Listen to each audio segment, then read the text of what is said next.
Indian ജനതയുടെ fertility rate കുറയുന്നു. അതെ, അധികം താമസിക്കാതെ ഇന്ത്യയുടെ ജനസംഖ്യാ നിരക്ക് താഴേക്ക് പോകും. അന്താരാഷ്ട്ര ജനസംഖ്യാ ദിനത്തോടനുബന്ധിച്ചുള്ള കണക്കുകൾ സൂചിപ്പിക്കുന്നത് ഇന്ത്യയുടെ ജനസംഖ്യ മാത്രമല്ല, ഇറ്റ്സ് ഓൾസോ അബൌട്ട് ചോയ്സസ്. ഒരു രാജ്യത്തിൻ്റെ ഫെർട്ടിലിറ്റി റേറ്റ് 2.1 മുകളിലാവുമ്പോഴാണ് അവിടെ ജനസംഖ്യാ വർധനവ് ഉണ്ടാകുന്നത്. എന്നാൽ ഇന്ത്യയിൽ ഇപ്പോൾ അത് 1.9 ആണ്. This reflects better health and reproductive choices. ഇങ്ങനെ ഫെർട്ടിലിറ്റി റേറ്റ് കുറയുവാനുള്ള ഒന്നാമത്തെ കാരണം സ്ത്രീകൾക്ക് അവരുടെ ശരീരത്തെക്കുറിച്ചും അവകാശങ്ങളെക്കുറിച്ചും കൂടുതൽ ബോധ്യം വന്നിരിക്കുന്നു എന്നതാണ്. അതുപോലെ തന്നെ മെച്ചപ്പെട്ട ചികിത്സാ സൗകര്യങ്ങളും സാമ്പത്തിക ബുദ്ധിമുട്ടുമാണ്. പുരോഗതി ഉറപ്പാക്കുവാൻ ആദ്യമായി വേണ്ടത് equal opportunity and availability of reproductive health care ആണ്.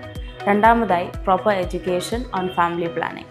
എപ്പോൾ എത്ര കുട്ടികൾ വേണമെന്ന് മാതാപിതാക്കൾക്ക് സ്വയമായി തീരുമാനിക്കാനുള്ള അവകാശമുള്ളപ്പോഴാണ് ഒരു രാജ്യം യാഥാർത്ഥ്യത്തിൽ പുരോഗതിയിലാവുന്നത്.